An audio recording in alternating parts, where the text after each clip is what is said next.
लगभग 34 दिन हो गए हैं शंभू और हरियाणा के बॉर्डरों के ऊपर मोर्चा चलते हुए, और शहीद शुभकरण सिंह जी की अर्थी कलश यात्रा जो दूसरे दिन भी आज हरियाणा के गांव गली कूचों में जारी रहेगी।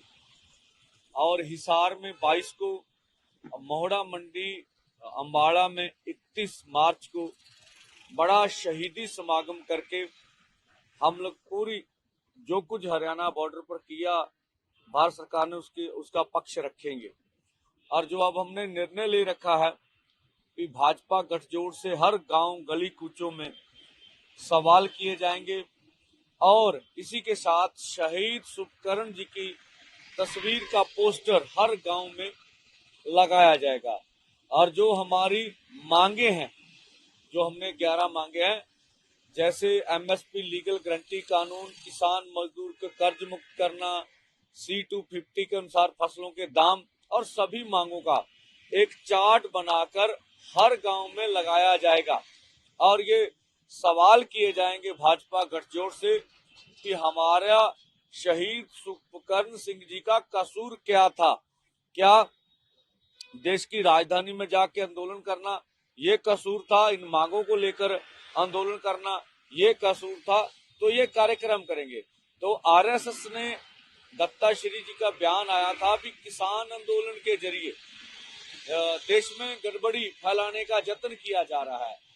हम दत्ताश्री जी से मांग करते हैं कि क्या आंदोलन करना, किसान मजदूर की मांग के ऊपर आंदोलन करना आपको देश में गड़बड़ी फैलाने वाला लग रहा है, या इस तरह की आपने ठान रखी है कि हमारे आंदोलन में भारत सरकार की कुछ एजेंसियां गड़बड़ी करवाएंगी और उसका ठीकरा आप हमारे सर पे ऊपर बांध देंगे। तो ये देश का किसान मजदूर है, अपनी आवाज उठाना चाहता है, अपनी बात रखना चाहता है। अगर देश के किसान मजदूर की आवाज का सम्मान नहीं होगा तो आप मत सोचिए कि आपके हाथ में सत्ता जाएगी। और माननीय प्रधानमंत्री जी कह रहे हैं कि आने वाले समय में भारत की अर्थव्यवस्था तीसरे नंबर पे होगी। लेकिन प्रधानमंत्री जी को हम सवाल करना चाहेंगे कि देश के 80 करोड़ किसानों को इग्नोर करके, खेत मजदूरों को इग्नोर करके, आप अगर किसानों की मांगे नहीं मानेंगे, हमारा ध्यान नहीं देखेंगे, हमारे फसलों के उचित दाम हमें नहीं मिलेंगे, हमें मंडियों में अपने फसलों को बिकने के ऊपर गारंटी नहीं होगी, तो मुझे नहीं लगता भारत एक बड़ी अर्थव्यवस्था बन पाएगा। तो इस तरह के आपको किसान मजदूर की आवाज का सम्मान करना चाहिए। जैसे कल 4 लग गया, इलेक्शन अनाउंस हो गए, तो आप एमपी आपके गांव जो है वोट मांगने जाएंगे, क्या उनको रोका जाएगा? सवाल फिर गांव में घुसने दिया जाएगा जैसे बता? हाँ बिल्कुल, जो एमएलए होंगे या एमपीस होंगे या भाजपा के बड़े नुमाइंदा होंगे, हम गांव में उनको बैठाएंगे, पीसफुली ढंग से उनसे अपने सवाल करेंगे। हमारा कोई और इस तरह का मंशा नहीं होगा कि ये हमारा लोकतांत्रिक अधिकार है कि हम अपने सवाल उनके समक्ष रख सकें। अगर वो सवालों का जवाब देंगे, जो भी दें, हम रिकॉर्ड करके उसको जनता कर देंगे। ये देश फैसला करेगा उनका जवाब उचित है अनुचित है। दूसरा, अगर उन्होंने हमें सवाल जवाब भी करने ना दिए तो फिर हम काली झंडों से उनका विरोध करेंगे।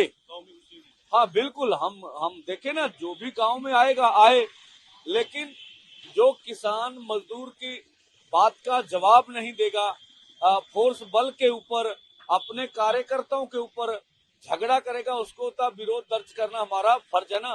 तो इस तरह का कार्यक्रम हमने उल्लेख कर रखा है। आगे होता था कि पहले या दूसरे चरण में इलेक्शन हो जाते, अब 7वें चरण में इलेक्शन तो 4 जून के बाद जब ये दूसरा के पास रखा गया, क्या समझते हैं माहौल को खराब करने की सरकार का? हाँ देखिए, जितना लंबा चुनाव खींचा गया है, अब वो क्या इलेक्शन कमीशन सोच रहे हैं ये तो वो जवाब देंगे। तो एक लंबी प्रक्रिया कर ली गई है, खास करके हिंदी भाषाई राज्यों में जो अधिक से अधिक चरण दिए गए हैं, तो उनमें सरकार को अपनी मंशा रहती है अधिक से अधिक उनको प्रचार का समय मिले। चलो जो भी अब कार्यक्रम हो गया, पंजाब को सबसे लेट लेकर किया गया है। जब हम लोग अपनी खेती में व्यस्त होंगे, पहले पंजाब के इलेक्शन पहले हो जाते थे। अब इनकी की क्या मंशा है ये तो आप अधिक बता सकते हैं।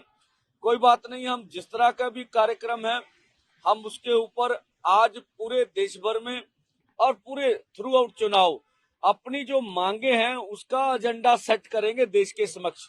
चाहे अभी सरकार है चाहे विपक्षी दल हैं, उनके सामने किसान मजदूर का एजेंडा सेट किया जाएगा। इलेक्शन जो है लास्ट में लिखा गया है, इसमें आपका जो न्यूज चैनल भी है उसमें। हाँ देखिए, यही हम भी सोच रहे हैं कि जून महीने में एक तो पंजाब में गर्मी भी चरम सीमा पर होगी, दूसरा जो उस समय ब्लू स्टार ऑपरेशन की हमारी वो टाइम भी होता है, तो जो ये चुनाव की डेट रखी गई है इनके ऊपर तो सवाल करने चाहिए हमें भी। क्या ये चुनाव उद्योग को सोचना चाहिए, क्या पंजाब की परिस्थिति को बिगाड़ना चाह रहे हैं इस तरह की परिस्थिति? तो हमें तो लगता है ये लंबा चुनाव भी किसान आंदोलन के लिए खींचा गया, और पंजाब जहां से सबसे अधिक स्ट्रगल हो रही है और उनके लिए जो जून में जो ब्लू स्टार ऑपरेशन की पुण्यतिथि भी होती है उनके ऊपर ये इलेक्शन को क्यों लिया गया, मुझे लगता है ये डेट के ऊपर दोबारा चुनाव उद्योग को विचारना चाहिए।